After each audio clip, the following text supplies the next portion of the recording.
Buenas tardes, soy el universitario Luis Felipe Lipawari y hoy les voy a hablar sobre las malformaciones del desarrollo genital.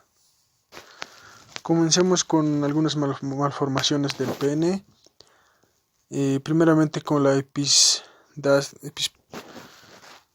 la epispadia. Se caracteriza, como podemos ver en la imagen, porque el meato uretral se halla en la cara dorsal del pene. Este se presenta aislado o acompañado a una extrofia de la vejiga y se instala por un defecto similar al responsable de la anomalía, que sería la ausencia de la vejiga.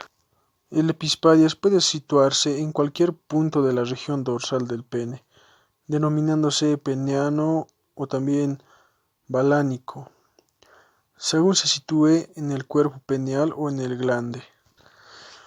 Y clínicamente existe una incontinencia de orina en el pene de tipo extenso, por afectación de los esfínteres. Y en el limitado al glande, los trastornos se reducen a los consecutivos de la situación del meato y para la micción. Pasemos a la hipospadia. Como se puede ver en la imagen, esta se divide en distal y proximal. Bueno, puede haber en todo caso la distal o la proximal. En este, el orificio externo de la uretra se sitúa en la cara ventral del pene, lo cual sucede cuando los pliegues urogenitales no se unen entre sí en toda su extensión. Como la fusión depende del estímulo dado por la dihidrotestosterona, este efecto se produce por un déficit de dicha hormona, o también por la enzima 5-alfa reductasa. Y ya que la fusión se inicia en la raíz del pene y avanza hacia el glande, la detección de la fusión puede ocurrir en cualquier punto de este trayecto.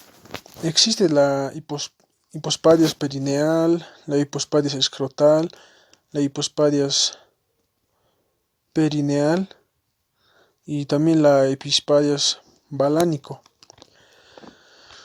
La hipospadias perineal es cuando la detección de la fusión se produce precozmente.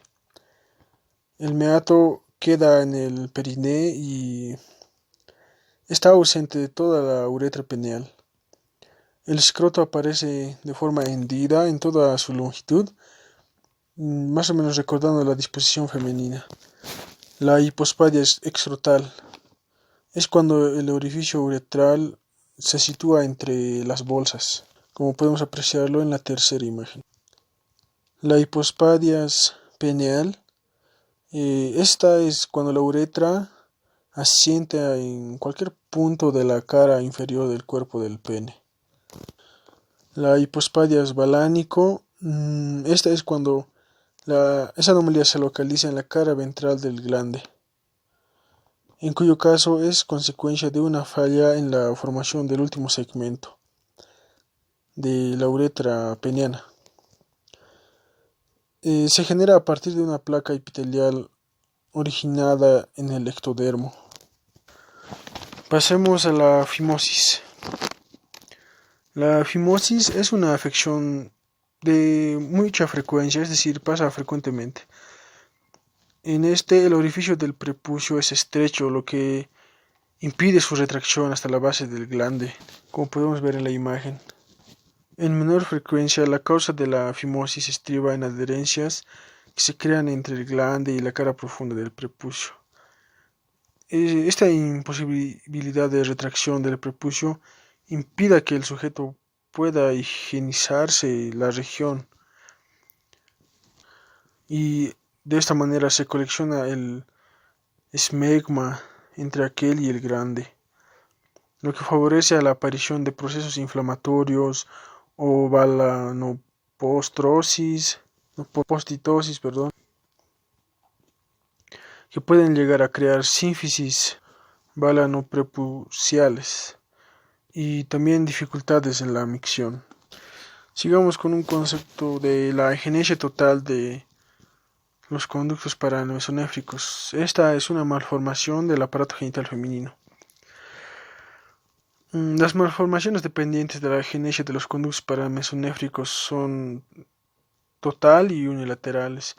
La agenesia total de los conductos paramesonéfricos, en esta no hay un vestigio de los conductos genitales femeninos y va acompañando de la ausencia completa del aparato urinario y también otras grandes malformaciones.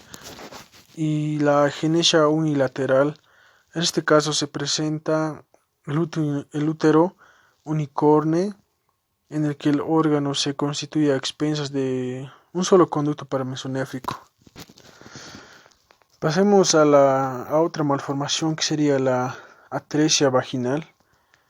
En estas son las malformaciones dependientes de la atresia de los conductos paramesonéfricos. Como podemos leer en la imagen, esta pasa si el tubérculo paramesonéfrico no se desarrolla. En estos defectos no existe canalización de los conductos paramesonéfricos. Estos se presentan sólidos y coexiste un defecto de soldadura de ambos conductos, por lo que el útero tiene una conformación bicorne. Cuando la falta de canalización es total y bilateral, se dice que hay un útero bicorne rudimentario sólido. Y cuando afecta solo a uno de los conductos, pero es en su totalidad, por así decirlo, se asigna el nombre de útero bicorne con asta accesoria rudimentaria.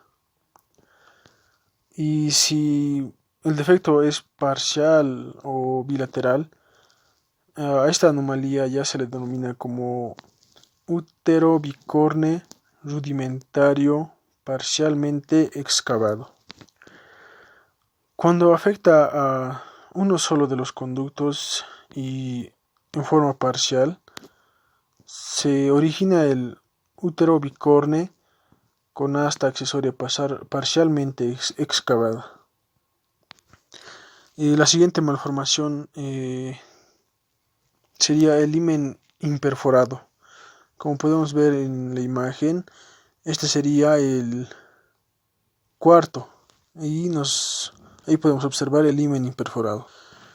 Es el cuadro, bueno, este es el menos grave de los defectos, por así decirlo, pero es muy doloroso cuando se lo remedia, por así decirlo.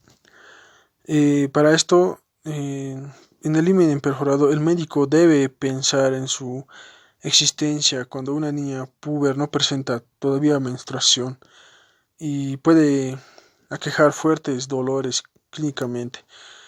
Se acompaña de la hematocólpodos, es decir, almacenamiento de sangre menstrual en la vagina. En otras palabras, si una persona no empieza a menstruar, digamos a los 14, a los 15 años, se podría plantear que tiene himen imperforado y para eso tendría que hacerse una revisión y remediar esta situación. Bueno, eso es todo por mi parte.